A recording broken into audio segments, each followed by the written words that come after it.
बातमीत त्विषा शर्मा मृत्यू प्रकरणी या प्रकरणी सोमवारी सुप्रीम कोर्टामध्ये सुनावणी पार पडली। या प्रकरणाचा तपास अधिकृतपणे सीबीआयकडे सोपवण्याचे निर्देश दिलेत।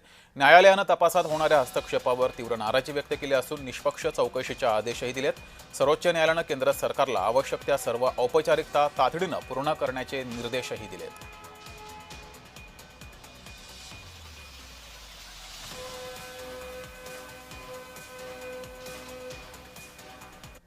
तर त्विषा शर्मा प्रकरणाचा घटनाक्रम पाहूयात। 12 मे 2025 नोएडा स्थित अभिनेत्री मॉडेल त्विषा शर्मा आणि भोपाळ स्थित वकील समर्थ सिंहचा साखरपुडा झाला।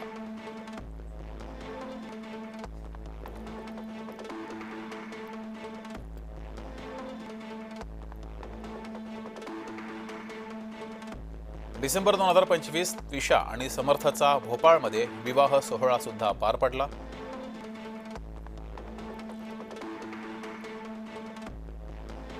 12 मे 2026 समर्थ सिंहच्या घरी म्हणजे सासरी त्विषानं आत्महत्या केली अशी बातमी समोर आली।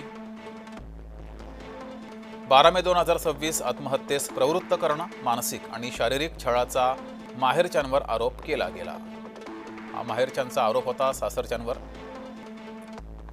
15 मे 2026 पती समर्थ आणि सासू निवृत्त न्यायाधीश गिरबाला सिंह विरोधात गुन्हे दाखल झाले। माहेरच्यांनी सासरच्यांवर आरोप केल्यानंतर त्यानंतर गुन्हे दाखल झाले।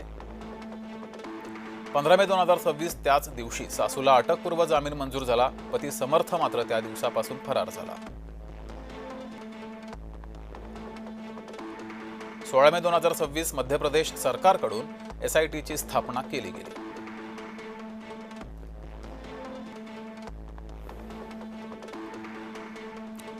सतरा मे 2026 त्विषाच्या कुटुंबियांचं मध्य प्रदेश मुख्यमंत्र्यांच्या निवासस्थानाबाहेर धरणे आंदोलन सुरू झालं। 18 मे 2026 फरार पतीचा जामीन अर्ज भोपाळ कोर्टानं फेटाळला।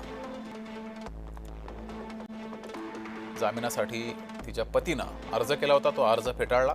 19 मे 2026 त्विषाच्या कुटुंबियांकडून सीबीआय चौकशीची मागणी करण्यात आली। या प्रकरणी सीबीआयने चौकशी करावी अशी मागणी तिच्या कुटुंबियांनी केली। 20 मे 2026 त्विषाचे कुटुंबीय मध्य प्रदेश मुख्यमंत्र्यांना भेटले, त्यांच्याकडे सुद्धा या प्रकरणी लक्ष घालावं अशी मागणी केली। 20 मे 2026 मुख्यमंत्र्यांकडून सीबीआय चौकशीचं आश्वासन दिलं गेलं। त्यानंतर हे प्रकरण सीबीआयकडे वर्ग केलं गेलं। त्याच दिवशी दुसऱ्यांदा पोस्टमॉर्टमची याचिका भोपाळ कोर्टानं फेटाळली।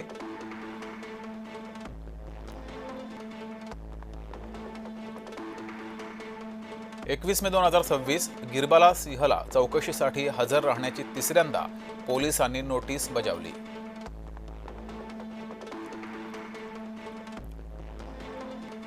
एकवीस मे 2026 फरार पतीकडून पुन्हा जामिनासाठी याचिका कोर्टामध्ये दाखल करण्यात आली।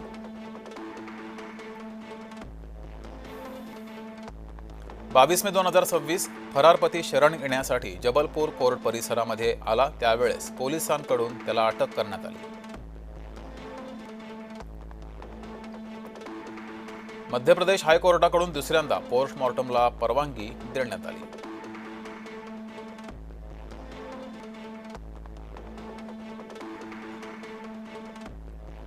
तेवीस मे 2026 पोस्टमॉर्टमसाठी नवी दिल्लीतील एम्सचं पथक भोपाळसाठी रवाना झालं।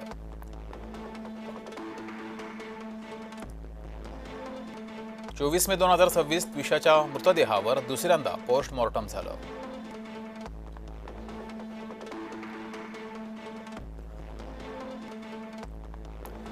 त्याच दिवशी तब्बल 12 दिवसांनी त्विषाच्या मृतदेहावर अंत्यसंस्कार करण्यात आले।